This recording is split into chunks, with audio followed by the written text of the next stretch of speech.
যত কম মানুষের সাথে মিশবেন ততই নিজে ভালো থাকবেন এবং নিজে অনেকটাই মন মানসিকতা ভালো নিয়ে চলতে পারবেন। হ্যালো এভরিওয়ান, কি খবর, কেমন আছেন সবাই? আশা করি সবাই ভালো আছেন। তো প্রতিদিনের মতো আবার একটা নতুন ভিডিও নিয়ে হাজির হলাম। আশা করছি আজকের ভিডিওটা আপনাদের ভালো লাগবে। তো আজকে টাইটেল দেখে বুঝতেই পেরেছেন আজকের ভিডিওটা কি হতে চলেছে। তো আজকে উঠেছি খুব সকালে, তো সকালে গুড়ি গুড়ি বৃষ্টি হচ্ছিল আর অনেকটাই বাতাস হচ্ছিল। তো সকালে উঠে দেখছি অনেকটাই বাইরে গ্যাঞ্জাম, মানে আজকে ভোটের দিন, ভোটের প্রচারণা চলছিল কয়েকদিন হলো আর আজকে ভোট হবে, সেজন্য অনেক চিল্লাপাল্লা হচ্ছিল ঘরের পিছে যেহেতু সেন্টার। তো যাই হোক, বাড়ির সমস্ত কাজ সেরে এই তো রান্নাঘরে চলে আসলাম রান্না করতে। তো কালকে তো উপোস আছে, তো আজকে নিরামিষ খাবো, সেজন্য কিছু বাসনপত্র ছিল সেগুলো মেজে নিলাম। তো আগে তো বাসনপত্র মেজে নিয়েছি। তো এবারে আবার রান্নাঘরে চলে আসলাম, গ্যাসের চুলা মুছে তো কড়াই আর এই যে বান্নার আছে সেগুলো মুছে নিয়ে ভাত তুলে দিলাম। তারপরে চান যখন করতে গেছি তখন কারেন্ট ছিল, হঠাৎ করে ট্রান্সমিটার বাস্ট হয়ে গেল। তো যখন আমি বাথরুমে ছিলাম কেমন একটা বিকট শব্দ, তো ভয়ই পাচ্ছিলাম, কারেন্টও ছিল না। যাই হোক, চান করে এসে শুনলাম যে কারেন্ট নেই, ট্রান্সমিটার বাস্ট হয়েছে। তো রাইস কুকারে ভাত দিয়েও এই তো আবার হাঁড়িতে ভাত দিলাম। তো রাইস কুকারে ভাত 8-20 মিনিট হলে প্রায় হয়ে যেত, তবুও আবার হাঁড়িতে করে ভাত রান্না করার লাগছে। যাই হোক, ওদেরকে খেতে দিয়ে আমি আবার পুজোর ঘরে চলে আসলাম। তো পুজোটা কমপ্লিট করে নিব। তো সকাল সকাল যদি পুজোটা সারা হয় তাহলে সব কাজই মনে হয় যে আমার হয়ে গেছে। তো অনেক কাজের মধ্যে আমার রান্নার পুজো করাটা এটা অনেক বড় কাজ মনে হয়। তো যাই হোক, এদিকে পুজোর ঘরে এসে আমি সমস্ত গুছিয়ে নিয়ে পুজোয় বসবো। আর কালকে আছে নৃসিংহ চতুর্দশীর ব্রত, তো আজকে সেজন্য পুজোর ঘরে এসে যে বাদ বাকি যে কাজগুলো ছিল কালকের জন্য অনেকটা কাজ গুছিয়ে রাখলাম। তো আমি আর গোপাল সোনাকে চান করালাম না, তো মন্ত্রে চান করিয়ে দিয়েছি। আর আজকে অনেকটা বেলা হয়ে গেছে পুজো ঘরে আসতে। তো রান্নাটা হওয়ার পর একজনের সাথে কথা বলছিলাম, অনেক দিন আগেকার সেই পরিচিত, তো 24 বছর হলো। তো সেজন্য তার সাথে অনেকটা সময় নিয়ে কথা বলতে অনেকটা দেরি হয়ে গেল এদিকে পুজোর ঘরে আসতে। আর সেই দাদাটা হচ্ছে থাকে ইন্ডিয়ায়, তো আমার কাছে মেসেজ পাঠাচ্ছিল। তো ভাবলাম কে না কে দেখি, ট্রাই করে দেখছি সেই দাদা। তো অনেক দিন পর অনেক কথাই হলো, সেজন্য আজকে পুজোর ঘরে আসতে অনেকটা দেরি হলো। তো এদিকে আবার পুজোর ঘরে এসে এতে সব কাজগুলো করে তো আমি ঠাকুরের সিংহাসনটা ভালো করে ফুল দিয়ে সাজিয়ে দিচ্ছি। আর আজকে ছেলেকে পাঠিয়েছিলাম ফুল আনতে, তো অল্প কিছুই ফুল পেয়েছে। তো এই ফুল দিয়ে আজকে এই তো সিংহাসনটা আর ঠাকুরের চরণে এভাবে সাজিয়ে দিচ্ছি। তো বলছিলাম যত কম মানুষের সাথে মেশা যায়, যত একা একা থাকা যায়, আমার থেকে মনে হয় অনেক শান্তি থাকা যায় আর নিজেকে অনেকটা ভালো রাখা যায়। তো নিজের সংসারে কাজ কাম ছেলে মেয়ে এগুলো নিয়ে থাকা অনেকটা ভালো আমার থেকে মনে হয়। যতই আমি অন্যের সাথে মিশতে যাই নিজের সমস্যা তো তৈরি হয় আর অনেক ঝোট ঝামেলার মধ্যে থাকা লাগে। তো মানুষ বুঝে মানুষের সাথে মিশতে হবে, তো প্রতিবেশী তো লাগবেই।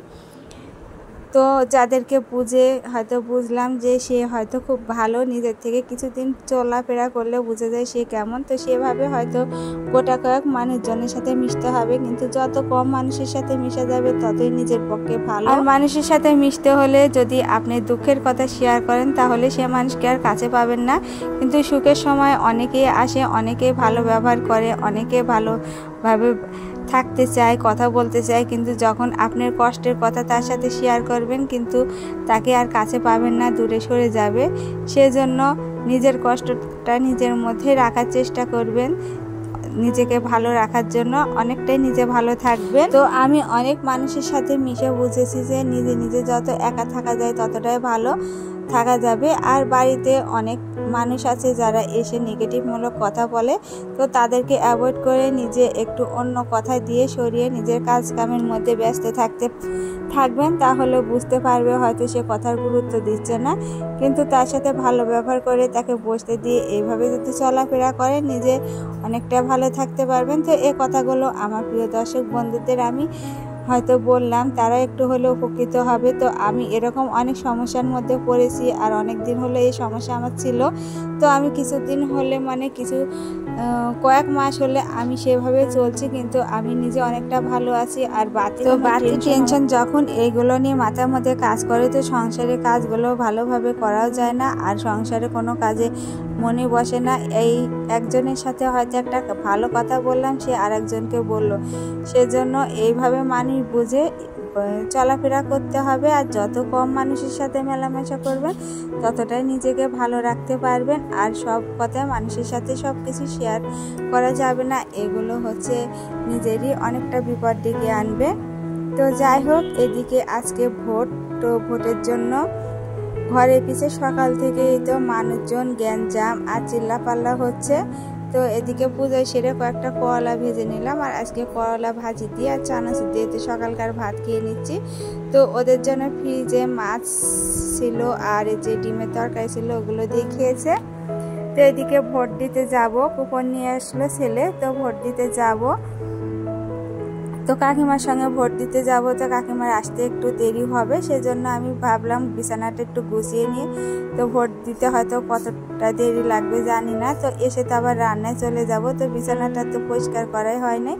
আর মেয়ে আছে যেহেতু ঘরে, অনেক সময় এটা সেটা নিয়ে বিছানার উপরই খেলতে বসে, আর বিছানার চাদরটা অনেকটাই নোংরা করে, তো একটু ঝেড়ে আজকে এই চাদরটা পেতে নেব। তো এদিক বিছানাটা গোছাতেই কাকিমা চলে আসলো, ভোট দিতে যাব। তো এই তো ভোট দিয়েই চলে আসলাম। এই তো যে রং দিয়ে দেয় সেটাই একটু দেখাচ্ছিলাম। তো এদিকে আবার দুপুরে রান্না করতে চলে আসলাম। তো আজকে তো নিরামিষ রান্না করব, দুপুরকার নিরামিষ রান্নাই হবে, কালকে পূজা আছে সেই জন্য আজকে নিরামিষই খাবার দাবার। তো পাঁচ তরকারি, একটু ডাল আর ভাজা করেছিলাম।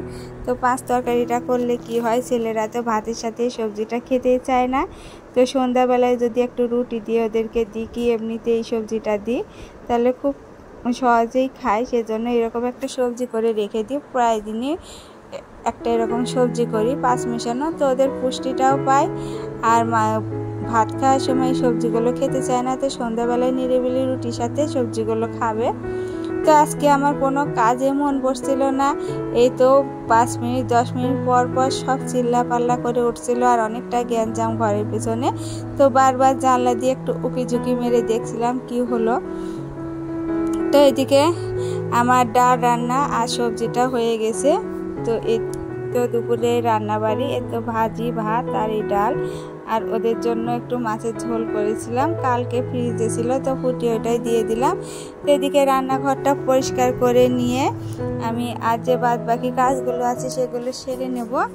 তো হাজব্যান্ড তো চলে আসবে, ছেলে দোকানে চলে গিয়েছে, তো আসলে খেতে দিয়ে আমি খেয়ে নেব। তো আমার যে প্রভু যদি না খায়, তো আমার তো খেতে ইচ্ছা করে না, তো আগে খেয়ে নিলে কেমন লাগে। তো ওর ভাত তো ওই খাবে, আমার ভাত আমি খাবো। তো যাই হোক, তাও ও যদি না খায় আমার ভাতটা খেতে ভালোই লাগে না। তো রান্নাঘর মুছে বসে আছি, তো এখনও তো আসার কথা নেই। তো এই যে গাছগুলো ছিল, তো একটু দেখছিলাম, আর এই অপরাজিতা গাছটা এই দুদিনে এতটাই লম্বা হয়েছে, ভাবছি মাথাটা একটু কেটে দেবো, তাহলে গাছটা ঝাঁপড়া হবে।